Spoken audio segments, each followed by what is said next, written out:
Halo, kalau kamu mendengarkan ini di malam hari dan suasana di sekitarmu sedang sunyi, cerita ini mungkin akan terasa lebih dekat.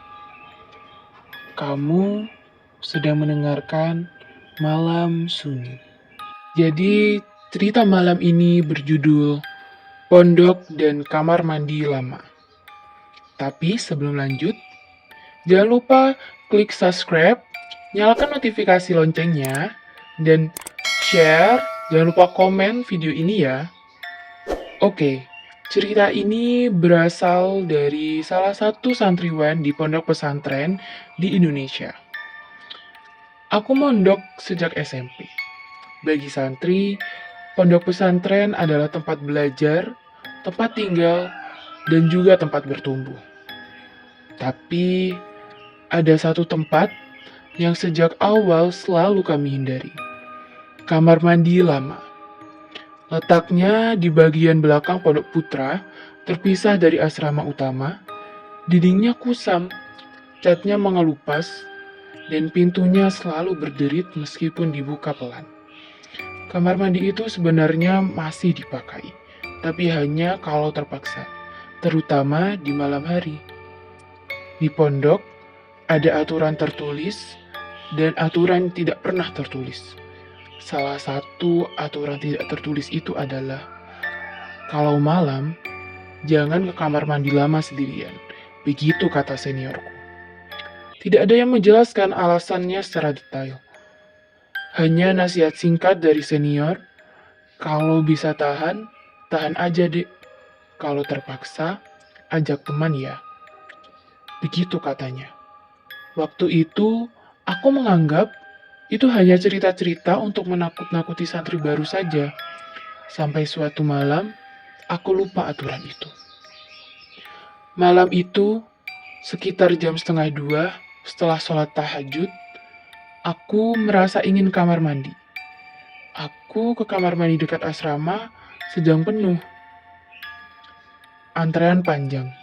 Dan entah kenapa, malam itu terasa sangat ingin kembali ke kamar lebih cepat. Tanpa berpikir panjang, aku mengambil senter kecil dan berjalan ke arah belakang, ke kamar mandi lama. Begitu aku mendekat, udara terasa lebih dingin. Bukan dingin biasa, tapi dingin yang membuat bulu kuduk berdiri pelan. Lampu di kamar mandi itu redup. Satu bohlam kuning berkedip pelan. Di dalam hanya terdengar suara tetesan air. Tik, tik, tik. Aku hendak masuk ke bilik paling ujung di kamar mandi lama tersebut. Dan disitulah aku mulai merasakan suatu tidak beres.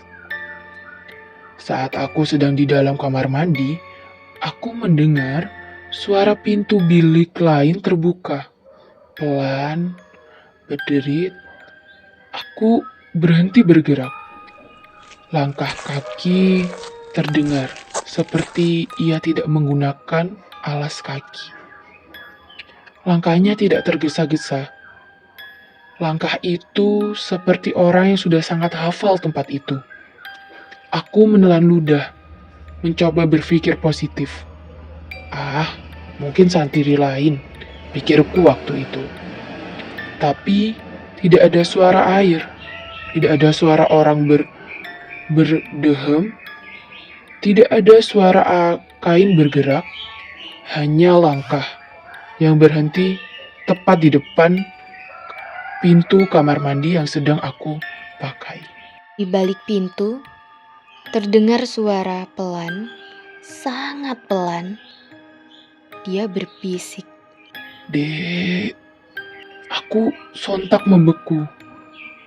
Suara itu bukan suara santri, bukan suara ustadz, bukan suara orang yang ku kenal. Suaranya datar, kosong. Aku tidak menjawab. Dek, kok lama? Nada suaranya seperti meniru cara orang dewasa berbicara kepada anak kecil. Aku menutup mata, membaca istighfar dalam hati, lalu suara itu tertawa. Bukan tertawa keras, tapi tertawa pendek seperti menahan sesuatu. Pegangan pintu kamar mandiku perlahan bergerak. Pelan, seolah seseorang mencoba memastikan kalau pintu itu terkunci. Aku menahan napas, tanganku gemetar. Di sela-sela suara air yang menetes, aku mendengar kalimat ini. Yang lama bukan bangunannya, tapi yang tinggal di dalam bangunan tersebut. Entah dari mana keberanian itu datang, aku mencoba memberanikan diri membuka pintu, lalu berlari keluar secepat-cepatnya. Di lorong kamar mandi, tidak ada siapa-siapa. Lampu masih berkedip. Air masih menetes. Tapi di salah satu kamar mandi ada pintu yang terbuka. Dan lantainya basah. Ada bekas kaki dalam kamar mandi tersebut. Kecil, bekas kaki itu kecil seperti kaki anak-anak. Padahal pondok kami tidak pernah memiliki santri sekecil itu. Paginya, aku menceritakan kejadian tersebut kepada kakak kelasku. Wajahnya langsung berubah pucat. Dia hanya berkata pelan, "Dek, kamar mandi itu sudah ada sebelum pondok ini berdiri. Dulu, ada santri kecil yang sering dihukum membersihkan kamar mandi itu sendirian. Dan katanya, dia tidak pernah keluar dari kamar mandi itu. Sejak malam itu, aku tidak pernah lagi mau ke kamar mandi lama tersebut. Tapi kadang, saat malam sunyi dan semua santri sudah tertidur, dari arah belakang pondok terdengar suara berderit dan suara anak kecil yang berbisik, 'Dek, kok lama?' Setelah kejadian malam itu, aku pikir semuanya akan kembali normal. Nyatanya enggak. Malam Jumat pertama setelah kejadian tersebut, pondok pesantren terasa berbeda. Udaranya lebih lembab. Suara jangkrik terdengar terlalu dekat. Dan anehnya, bau kamar mandi lama terasa sampai asrama. Baunya apek, bercampur dengan tanah yang basah. Padahal jarak kamar mandi lama dengan asrama itu tergolong jauh. Sekitar jam 2 dini hari, saat sebagian santri sedang melakukan tahajud, tiba-tiba terdengar teriakan. Seorang santri kelas bawah menangis histeris di lorong.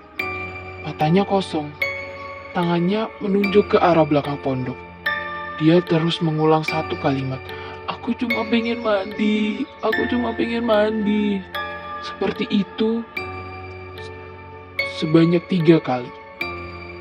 3 orang ustadz membawanya ke aula. Dan sejak malam itu, kamar mandi lama tidak lagi disebut bercanda.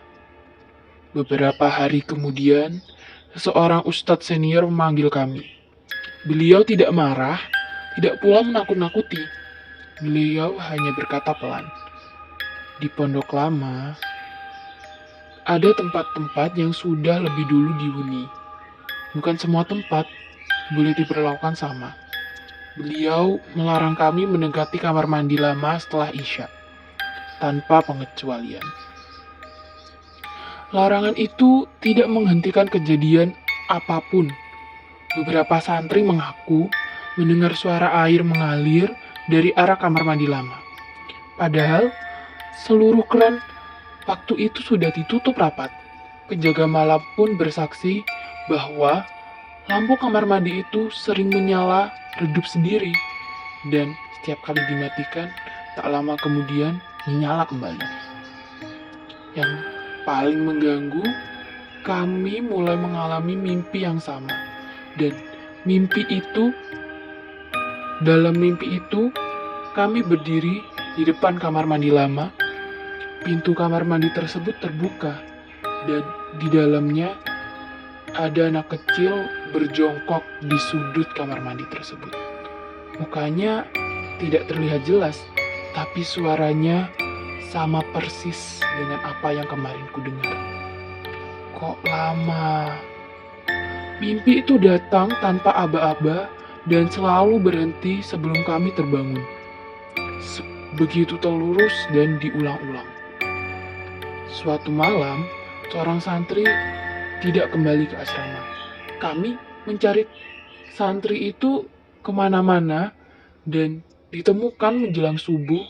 Dia terduduk di depan kamar mandi lama sendirian, kakinya basah, bajunya bau air tanah. Saat ditanya, dia hanya menjawab, "Aku disuruh nunggu."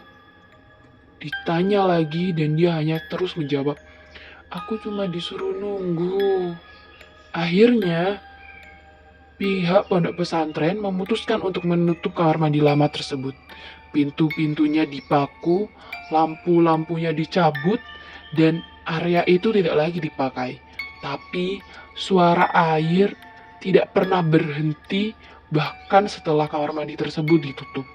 Kadang terdengar, kadang tidak, seolah hanya ingin memastikan bahwa ia ingin diingat. Aku sudah lama sebenarnya keluar dari pondok itu. Bangunannya mungkin sudah direnovasi. Mungkin kamar mandi itu sudah dirubuhkan. Tapi setiap kali aku mencium bau tanah yang basah di malam hari, ingatanku selalu saja terfikir ke sana. Pintu menderit, suara air yang selalu mengalir, dan suara pelan yang berkata malam itu, "Dek, kok lama?"